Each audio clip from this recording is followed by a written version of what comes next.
Let's practice some formulas in Excel. We type in some information here relating to bills, mortgage, gas, groceries, etc. And we type in some numbers. Now what if we want to insert some rows? Right-click the actual number. I right-click row 1, go to Insert. Let's try that again.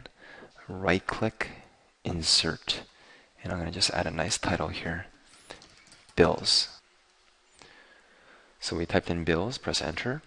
Notice how we can right-click a column and go to Insert. And this also inserts a column. Okay, so we just went right-click, insert a column, and you can see it pushes the columns over to the right.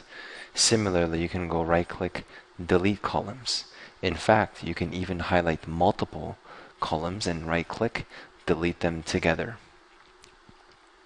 Okay, so now that we know how to kind of fix up our mistakes, we can just add up this amount here. Let's click on the cell below all the amounts. I'll just call this total. And let's actually figure this out here. The fastest way to figure out the total would be to just click on this auto sum button within the home tab. The sigma symbol. I'm going to click on auto sum. And you can see that if I press enter, it automatically has the sum. You can even highlight this these two cells and go to click on the letter B, which is bold. Control B is the shortcut. Now let's try that one more time. Let's press delete. So we deleted the contents of our cell. Click on auto sum. Notice how there's a formula here. The formula is a very powerful feature of Excel. It's the idea where Excel is a super duper powerful calculator. Not only can you create graphs, you can also calculate values used by accountants quite often. So here we have equals sum B3 colon B9. What does that mean? Sum is the name of a formula that actually adds a bunch of numbers. When we say B3, this is column B, row 3. So we're talking about this specific cell that has the value 1500.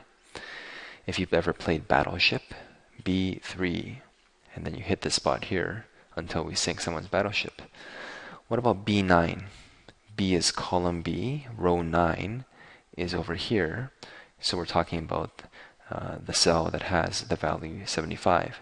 So the colon, the two dots, if you press shift semicolon near the letter L, it basically means all the way towards. So from B3, we're going to sum up, or we're going to add up all the numbers from here, including the endpoints, from 1500, add up all these numbers, including 75.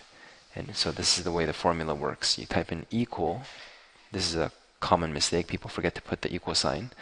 Once you type in equals, you can actually type in sum B3 to B9. Press enter. Now let me try it again. Let me delete it.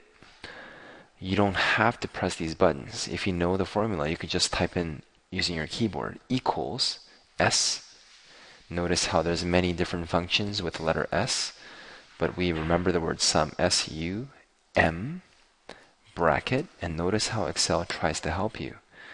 You can just type in a series of numbers, but as long as you remember that the opening bracket, just a regular bracket, shift 9, that's the bracket, you can actually click with your left mouse button and drag out the range. This is probably a more reliable method.